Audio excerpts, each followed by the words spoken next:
Et on retrouve donc la commissaire d'exposition Carole Fraresso. Rebonjour. Rebonjour. Pour cette partie consacrée à la cérémonie du sacrifice.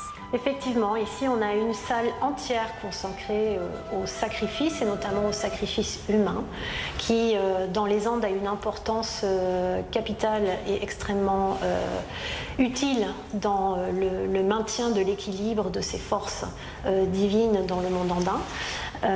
Donc ce qu'il faut savoir, c'est que les sacrifices, il y en a sous toutes formes, des sacrifices d'animaux, des sacrifices d'objets, mais nous avons aussi des évidences à travers les objets, mais aussi archéologiques, qu'il y a eu des sacrifices humains. Donc il faut bien comprendre que ce ne sont pas des sacrifices barbares, hein, c'est-à-dire tuer pour tuer, mais que cet acte qui est un rituel, avait une importance fondamentale dans la recherche, la quête de cet équilibre du monde. Et nous avons dans le registre archéologique, notamment avec la culture mochica, une pièce incroyable, qui est unique au monde, qui vient nous dépeindre finalement comment se déroulait ce sacrifice humain dans la société mochica.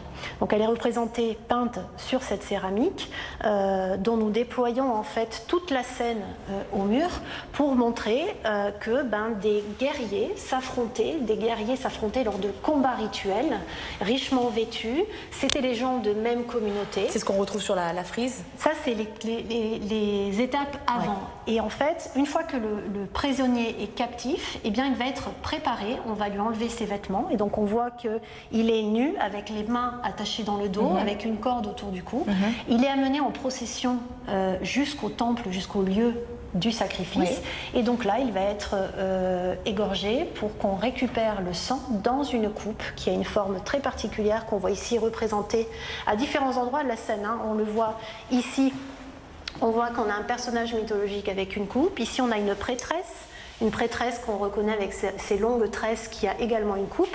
Elles vont récupérer finalement ce liquide sacré et vont aller dans le monde supérieur où, en procession, on va aller remettre la coupe à la divinité radiante, le dieu principal. Donc en fait, ce qu'il faut comprendre, c'est que cette offrande, c'était ce qu'on avait le plus précieux à offrir aux divinités pour les apaiser, les calmer, notamment en période de phénomène de Niño, en période de tremblement de terre. En fait, tous ces éléments qui viennent perturber l'ordre des choses. Pour rééquilibrer et retrouver l'harmonie, il fallait un sacrifice humain. Voilà, c'est vraiment le sacrifice ultime que l'on peut faire. Et les Incas vont aussi faire des sacrifices humains, rarement, très rarement spécifiquement, qui vont être faits aux montagnes, aux apous. Et en quoi cette œuvre est particulièrement unique? C'est la première fois qu'elle est présentée Alors cette pièce elle est tellement unique qu'elle voyage dans plusieurs expositions parce que en fait ce qui est intéressant c'est qu'à travers un seul objet, vous avez un seul objet et vous pouvez dédier toute une salle pour expliquer en fait toutes les différentes étapes rituelles qui vont mener à cet acte majeur. Ce qu'il faut comprendre, c'est que les objets qu'on voit dans les vitrines, vous avez une pièce, une œuvre. Si on n'avait pas cet objet, on repart 50 ans en arrière, on a ces objets qui sortent en fouille et on se dit, bon, là j'ai un personnage, il a les mains attachées, on ne sait pas à quoi il correspond. Mais quand on a cette scène-là, en fait, on peut commencer à faire... On a le lien entre tout. Voilà, c'est un puzzle qui commence à se former et qui permet de raconter finalement des rituels et des histoires qui ont réellement eu lieu durant cette période. Dans cette œuvre-là, on a donc toute l'histoire au complet, si on peut dire. Exactement. Merci beaucoup Carole, on va d'ailleurs se retrouver dehors pour parler plus généralement des messages aussi qui sont transmis à travers cette exposition. Très bien, allons-y.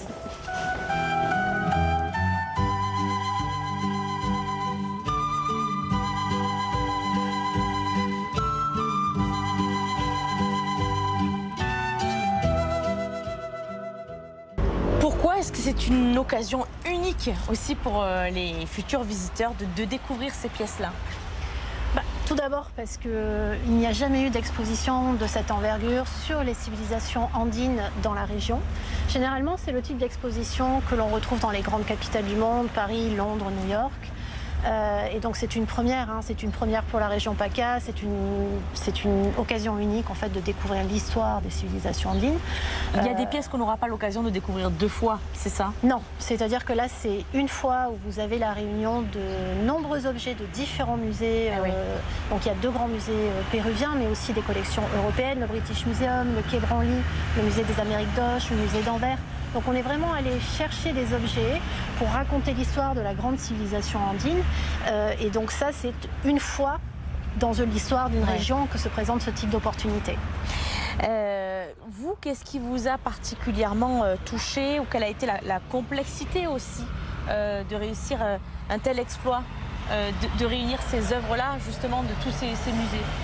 J'ai toujours eu à cœur de valoriser la culture andine parce que c'est une civilisation qui, je pense, est toujours très d'actualité dans sa façon de voir le monde, de l'envisager. Les relations entre les communautés, la nature sont des questions qui sont vraiment d'actualité aujourd'hui. Et toute la difficulté, effectivement, c'est d'aller chercher des objets qui sont à 12 000 km, dans des musées qui sont très attachés à leur collection, à leurs objets, parce que leurs objets sont des objets de mémoire. Et donc, tout le défi était de convaincre les musées prêteurs, le musée Larco, le musée d'art de Lima, de nous autoriser à faire voyager ces œuvres jusqu'ici. Et puis bien sûr, après, il y a toute la question de la logistique de transport, de protection, de conservation des œuvres.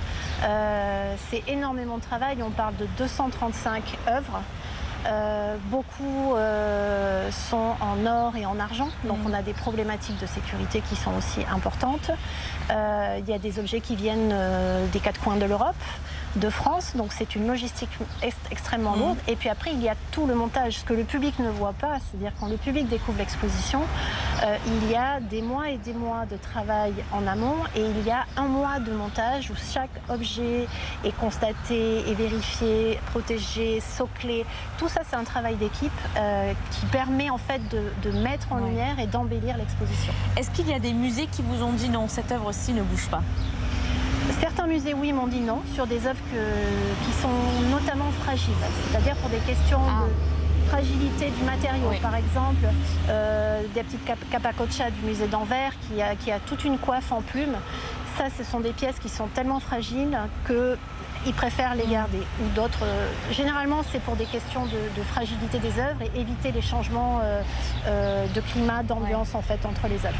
Vous nous disiez, ce sont des questions qui sont encore d'actualité aujourd'hui. C'est-à-dire que c'est ce qui fait aussi réfléchir dans cette exposition, c'est qu'on essaye aujourd'hui de revenir à cette harmonie qui faisait tant partie du cœur de la civilisation andine.